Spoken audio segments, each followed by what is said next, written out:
민수기 16장 12절로 15절까지의 말씀 같이 보도록 하겠습니다. 12절부터 15절입니다. 민수기 16장 12절로 15절. PPT 통해서도 같이 보실 수 있으니까요. 같이 봉독하도록 하겠습니다. 같이 읽겠습니다. 시작.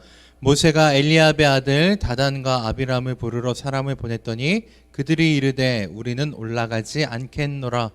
내가 우리를 젖과 꿀이 흐르는 땅에서 이끌어내어 광야에서 죽이려 함이 어찌 작은 일이기에 오히려 스스로 우리 위에 왕이 되려 하느냐.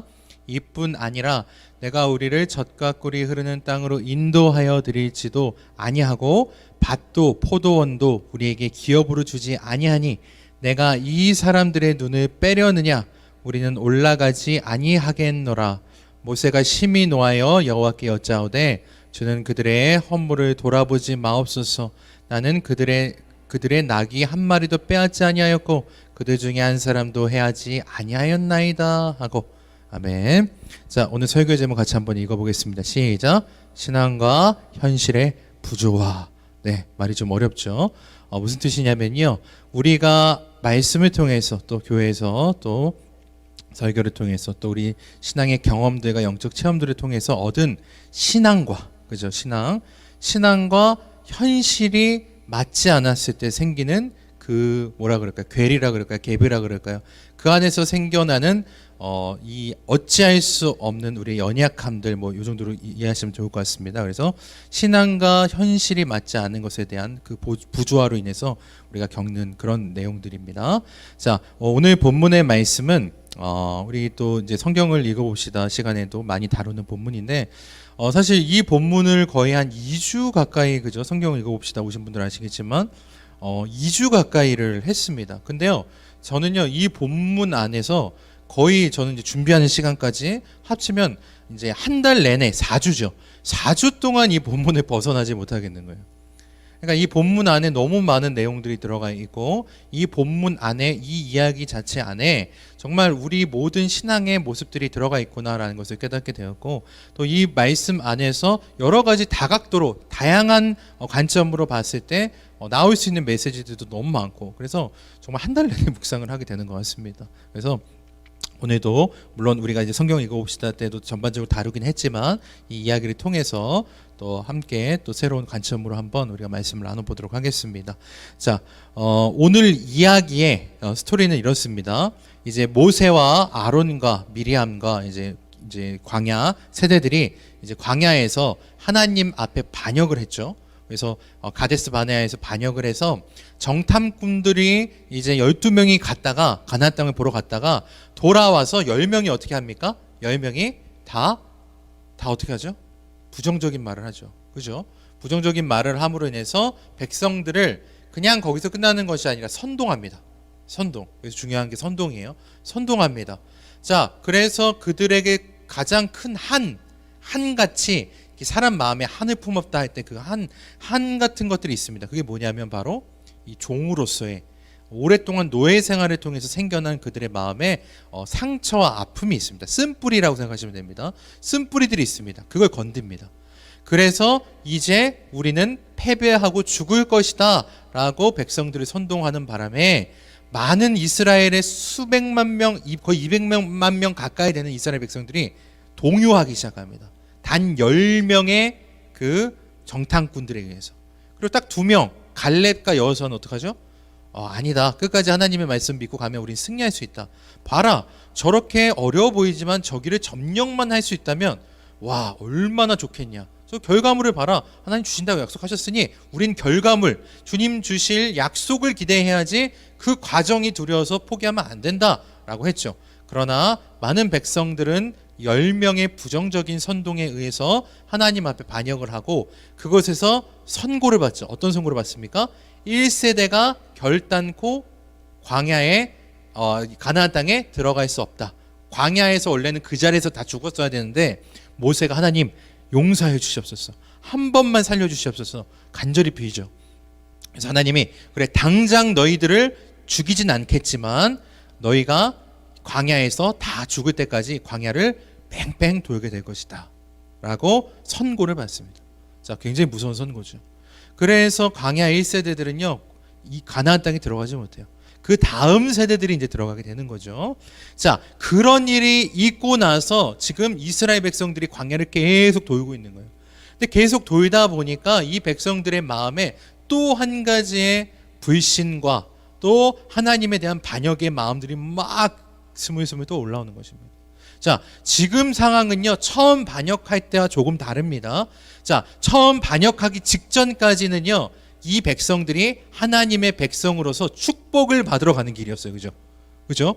자, 축복을 받으러 가는 아주 좋은 발걸음이었다. 그 위치가 지금 백성들이 상황이. 근데 지금은 어떻습니까? 하나님 앞에 반역하고 선고를 받고 광야를 도는 백성의 입장은 어떻습니까?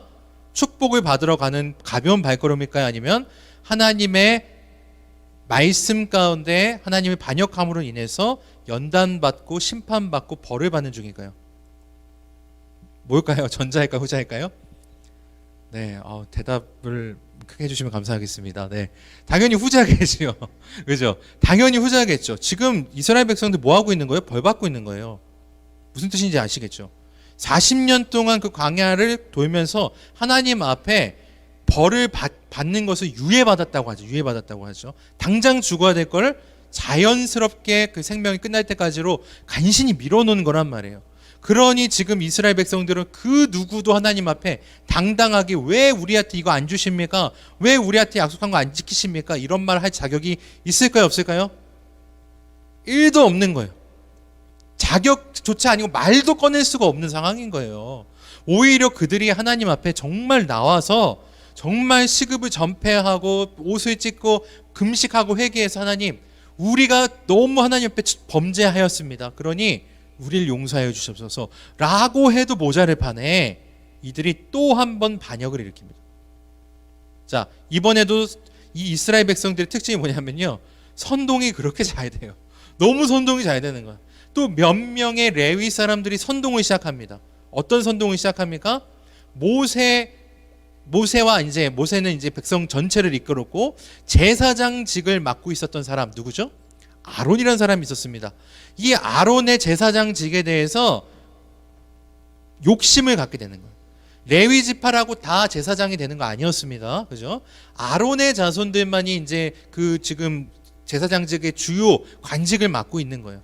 근데 그것이 탐이 났던 거예요. 그래서 고라라는 사람과 그 몇몇 레위 사람들이 힘을 합세해서 이 모세와 아론에게 대적하는 일입니다. 그래서 오늘 본문 말씀에 뭐라고 이야기하는지 우리 한 번만 더 같이 읽어보겠습니다. 자, 12절부터 읽겠습니다. 같이 읽겠습니다. 시작. 13절부터 읽겠습니다. 시작. 내가 우리를 젖과 꿀이 흐르는 땅에서 이끌어내어 광야에서 죽이려 함이 어찌 작은 일이기에 오히려 스스로 우리 위에 왕이 되려 하느냐. 계속 그 쉬운 성경으로 보다 보니까 굉장히 말이 이렇게 어렵게 느껴지기도 합니다. 자, 근데 어쨌든 중요한 것은 지금 이들이 말하는 건 뭐예요? 네가 우리를 젖과 꿀이 흐르는 가나안 땅으로 인도한다고 우리 속여서 광야로 데려 나와 놓고, 자, 뭔가 전제부터가 잘못되죠. 그래 놓고서 어찌 그 결과물은 안 보여주고 오히려 우리를 위에서 왕노릇하고 우리를 노예 삼으려 하느냐? 이것이 옳은 일이냐? 말도 안 된다.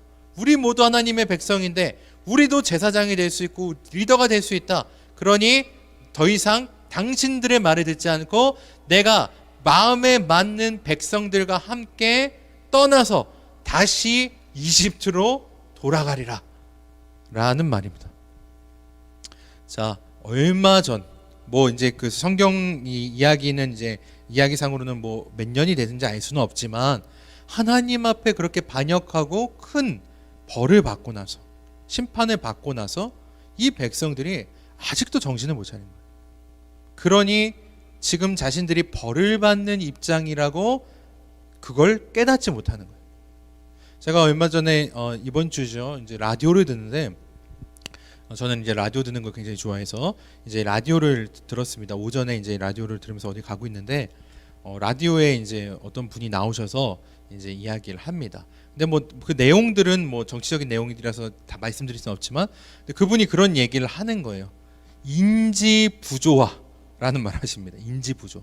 여러분, 인지부조화가 뭔지 아십니까?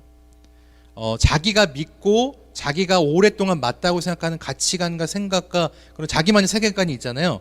근데 딱 그 세계관이 현실과 부딪혔을 때 이게 왜 안 이러지? 라고 생각하는 그 자기 세계관이 현실 세계관과 부딪혔을 때 그 안에 차이가 심하면 나타나는 이 부정적인 효과가 바로 인지부조화라고 이제 이야기를 하시더라고요. 그래서 자기는 이게 맞고 이렇게 돼야 되고 이렇게 돼야 되는데 현실을 딱 비교해 보니까 왜 안 이러지? 하면서 굉장히 충격을 받고 스트레스를 받는 거죠. 그런데 이것을 해결하는 방향이 두 가지가 있다고 합니다. 두 가지가 있는데 첫 번째 안 좋은 방향의 해결 책이 뭐냐면 자기가 생각한 세계관을 부정하는 것이 아니라 뭔가 내가 잘못했다라는 것을 받아들이는 것이 아니라 지금 뭔가 나 빼고 온 세상이 잘못했구나 라고 생각을 하는 거라고 합니다. 그리고 자기와 똑같은 말을 하고 자기와 똑같은 생각을 가진 사람들하고 더 똘똘똘 뭉쳐서 그들과 세계관을 공유하면서 벽을 쌓고 그 안에서 갇혀서 세상을 보려고 하지 않고 나오지 않는 이런 방향이 이제 안 좋은 방향이다 라고 하고요. 그렇다면 이 인지부조화를 해결하기 위한 좋은 방향은 무엇일까요? 내가 뭔가 착각하고 있었구나.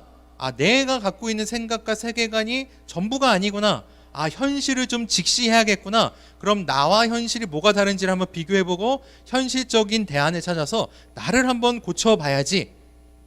이게 이제 현실적인 좋은 방향이라고 합니다. 딱 이 얘기를 듣는데 이게 신앙도 똑같더라고요. 신앙 안에서도 인지부조화가 일어나서 괴롭고 슬프고 연단이 시작되고 우리의 신앙이 무너지고 하는 경우가 굉장히 많다라는 것을 알게 되고 깨닫게 되었습니다. 자, 예를 들어서 예시를 제가 한번 말씀드릴게요. 예를 들어서 인지부조화가 진행돼서 안 좋은 방향으로 가는 예시가 있는데 이 예시와 우리의 신앙과 좀 비교해 보도록 하겠습니다. 자, 첫 번째 예시입니다. 이제 인지부조화가 온 거예요. 어떤 사람이 어떻게 왔냐면 너무너무 이렇게 술을 좋아해. 술을 좋아하는 사람이 있어요. 술을 너무 좋아해가지고 술 중에서도 이 소주를 너무너무 좋아하는 어떤 사람이 있습니다. A라는 사람이 있는데 어느 날 자기는 이 평생 술 마시고 소주 마시고 하는 게 평생 기쁨이야. 그래서 오늘도 일 끝나고 친구들과 만나서 술 마시는 것에 대한 기대로 막 부풀어 있는데 어느 날 몸이 좋지 않아서 병원 갔는데 의사 선생님이 이야기합니다. 당신이 지금 술을 끊지 않으면 죽을지도 모릅니다. 자, 그 사람의 세계관에는 뭘로 꽉 차 있어요? 술로 꽉 차 있어요. 그 사람이 생각하기에 술은 좋은 걸까 나쁜 걸까요? 좋은 거죠. 나를 기쁘게 해주니까. 근데 현실과 맞닥뜨리니까 의사 선생님은 술이 어떻다는 거예요? 나쁜 거래요. 먹으면 죽는데요. 근데 난 그런 걸 생각해 본 적이 있어요, 없어요? 전혀 없는 거예요. 여기서부터 스트레스가 시작됩니다. 스트레스가 시작되고 내가 술을 끊어야지 라고 이제 생각을 하게 됩니다. 근데 안 좋은 방향으로 갔을 때 어떤 일이 생기냐면요. 첫 번째, 술을 안 먹어야지 금주를 선언합니다. 그래서 나는 이제 다시는 술을 안 먹어야지. 자, 어느 기간을 버팁니다. 그죠? 버티다가 갑자기 이런 생각이 듭니다.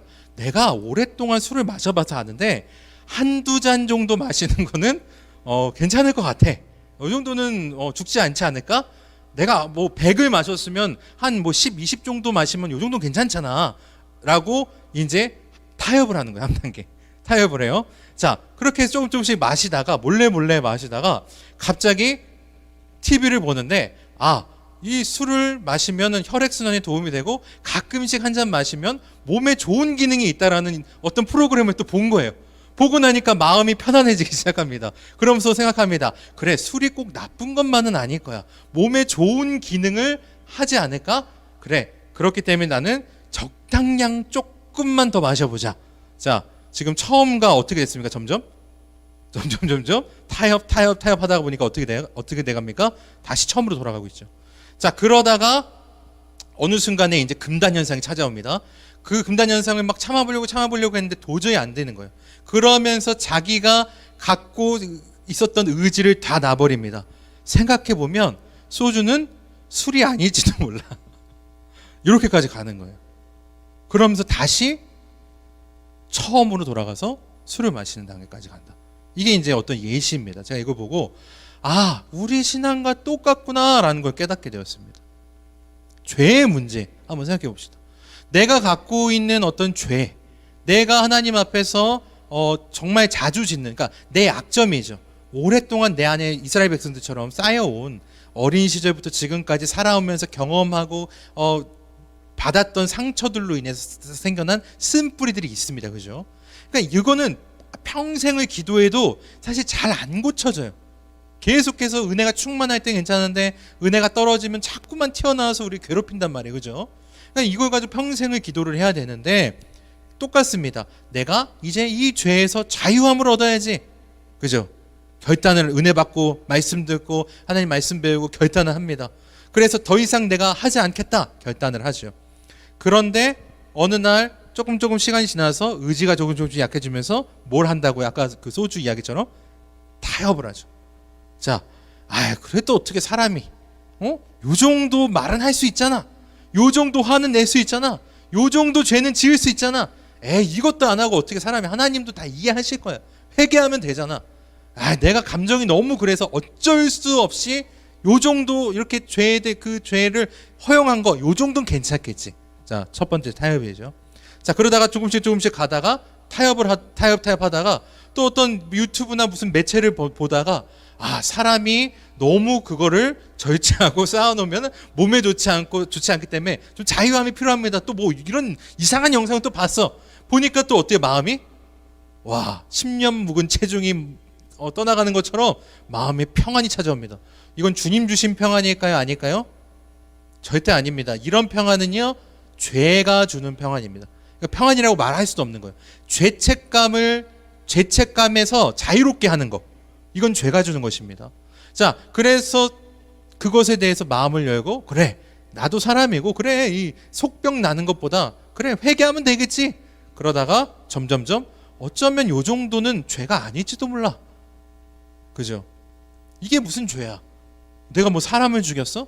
아니면 내가 뭐 큰 어떤 피해를 끼쳤어? 아니면 하나님을 대적했어? 그건 아니잖아 라고 하면서 다시 어떻게 된다고? 처음으로 돌아오게 된다. 자, 이게 안 좋은 방향입니다. 자, 이 이야기를 왜 이렇게 길게 설명을 하고 말씀드리냐면요, 이게 어찌 보면 우리 신앙의 반복이에요. 반복. 계속 반복되고 있는 거예요. 그죠? 그러니 이런 상황에서 우리는 한치의 성장이 있을까 없을까요? 없는 거예요. 맨날 반복하는 거예요. 이러다가 또 하나님께서 뭔가 신호를 주시면은 또 너무 화들짝 놀라가지고 또 연단해 주시면 이러면 안 되지 이러고 다시 또 처음으로 돌아갔다가 시간이 지나면 타협하고 다시 처음으로 돌아가고 계속해서 반복을 하고 있다는 것입니다. 지금 이스라엘 백성이랑 똑같다라는 것을 저는 이야기하고 있는 것입니다. 그러니까 이스라엘 백성들의 가장 큰 이 죄의 문제, 이 하나님 앞에 걸려있는 문제가 뭐냐면요, 첫 번째로는 너무 이 부정적인 말에 선동을 잘 당해요. 그죠? 계속 그 정탐꾼 10명한테 그 백성들이 전체가 그렇게 선동당하는 것 자체가, 이거는 뭐 흔히 말해서 무슨 그냥 아무것도 그거에 대한 거부 반응이 없는 거죠. 자, 근데 하나님께서 그들에게 계속해서 연단을 주시고 벌도 주시고 많은 사람이 죽는 것도 보여주십니다. 근데도 이게 안 고쳐지는 거예요. 또 시간이 지나면 똑같이 합니다. 두 번째는 뭡니까? 과거의 그 쓴뿌리들한테 붙잡혀가지고 여전히 그 안에서 헤어나오지 못하는 거예요.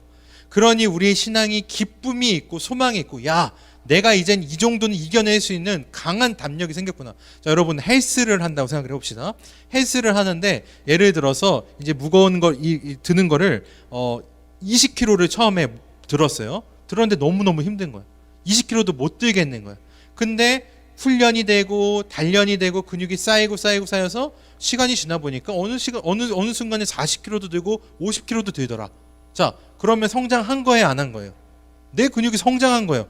거기서 느껴지는 이 뿌듯함과 또 그로 인해서 내 안에 근육들이 막 이렇게 몸 안에 쌓여오면서 이 정도로 이제 내가 성장했구나 라고 하는 그 기쁨과 성취욕으로 인해서 운동을 더 열심히 하게 되겠죠. 신앙도 마찬가지예요. 내가 이전에 이기지 못했던 나의 죄악들에 대해서 내가 주님의 능력으로, 성령의 능력으로 또 내가 이것을 이제 극복하고 더 발전해서 성장해서 이제는 더 이상 그것을 이전에 내가 저질렀던 죄에 대해서 나의 쓴뿌리들이 아무리 나를 공격할지라도 나는 이제 더 이상 아무렇지도 않아 라고 이야기하는 그 신앙의 성장으로 인한 우리의 성취감과 또 하나님이 기뻐하시는 그 마음들, 이런 게 좀 우리에게 있어야 되는데 어떻다고요? 다시 처음으로 돌아가는 걸 반복하고 있다. 이게 문제라는 것입니다. 그러니 어때요? 하나님의 말씀과 나의 신앙에 뭐가 생겨요?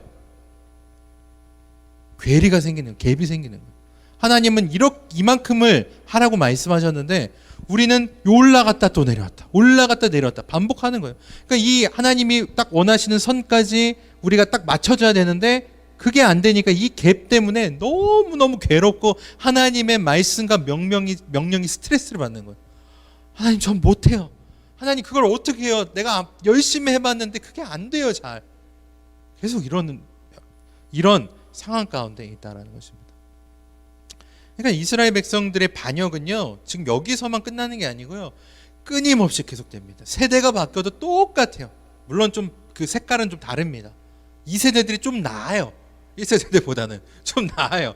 그래도 여전히, 그래도 결과적으로 어떻게 됩니까? 이스라엘이 멸망하게 되잖아요. 그러잖아요. 바벨론에 의해서, 로마에 의해서 그러잖아요. 그러니까 이 하나님 보시기에 날마다 믿음이 성장하고 하나님이 원하시는 단계까지 올라가는 거 우리는 영성이라고 이야기하고 혹은 성화라고 이야기하는데 그게 안 되는 거예요.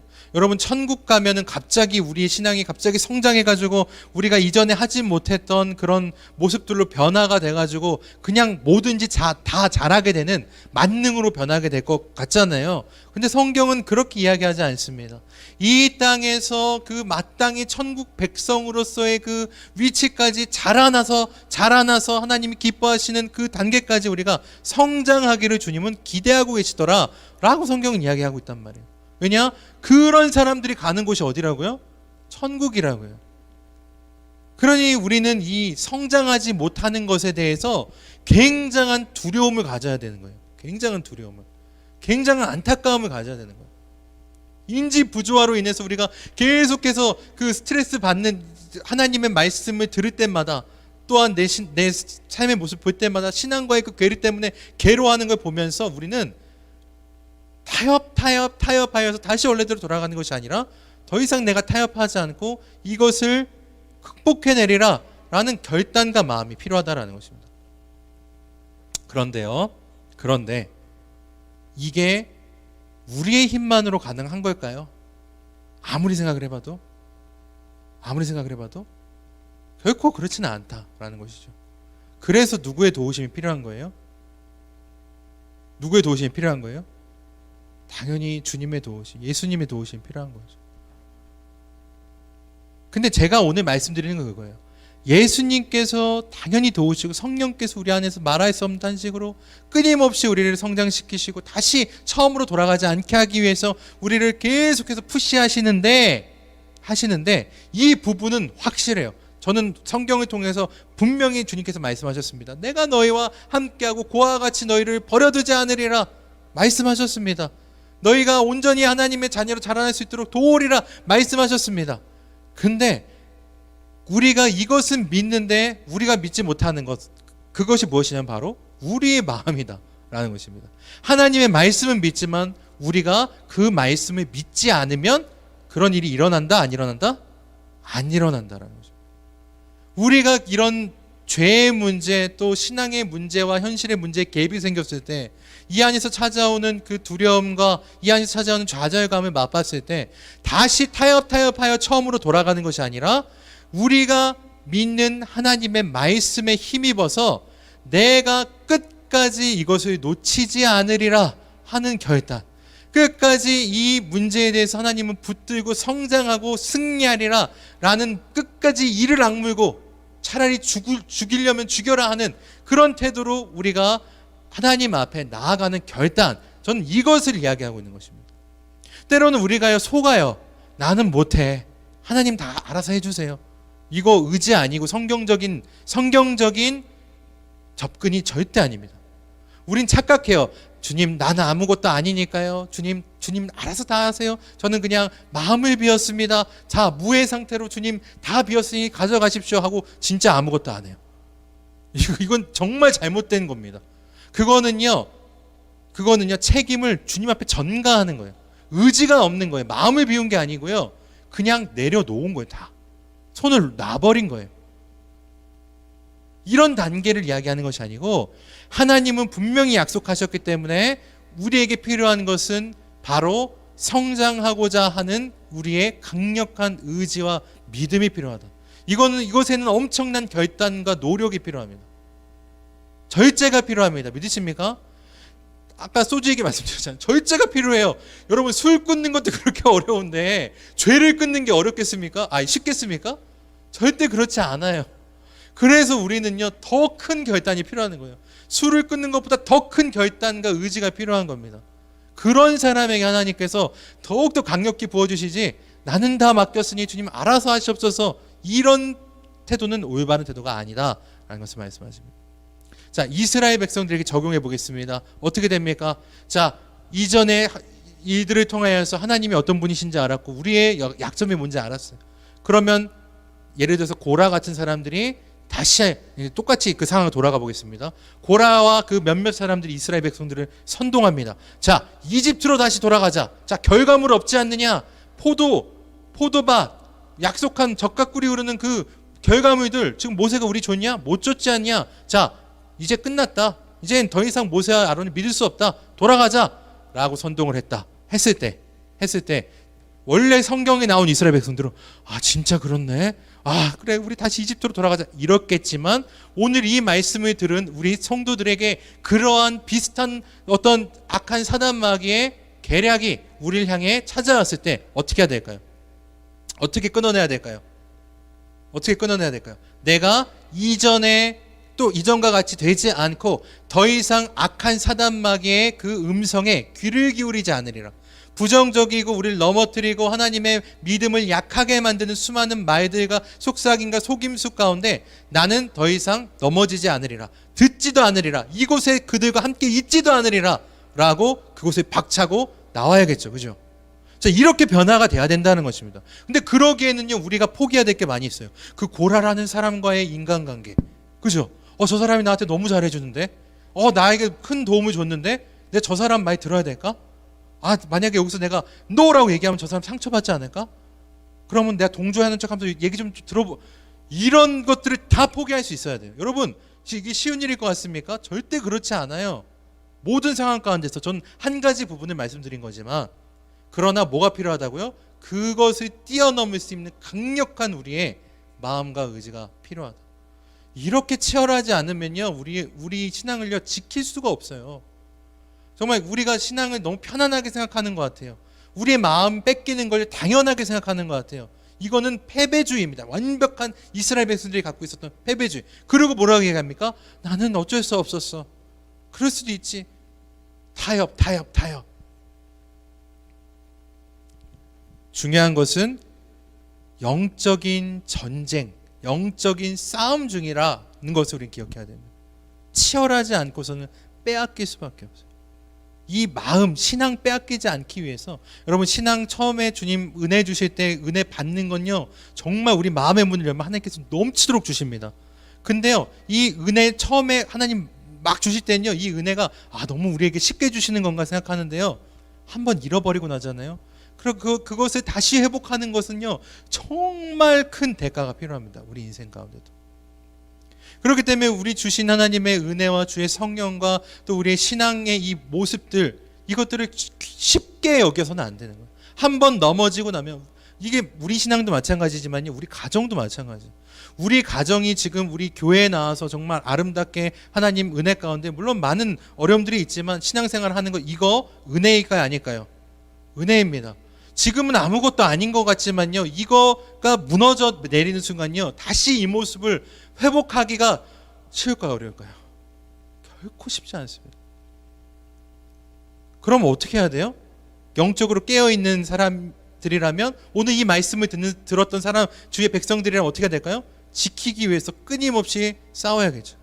지키기 위해서 악한 세력들과 이것을 지키기, 이 마음을 지키고 가정을 지키고 이 신앙을 지키기 위해서 끊임없이 결단해야겠죠. 처음으로 돌아가지 않기 위해서, 무너지지 않기 위해서. 그래서 현대 기독교인들, 현대 교회의 가장 큰 문제가 뭐냐면 이런 의지적인 어떤 신앙의 결단들에 대해서 너무너무 희석되어져 가고 있다. 하나님이 다 알아서 해주시겠지, 하나님이 다 그냥 해주시겠지, 이런 신앙 하나님께서 바라시는 신앙이 아닙니다.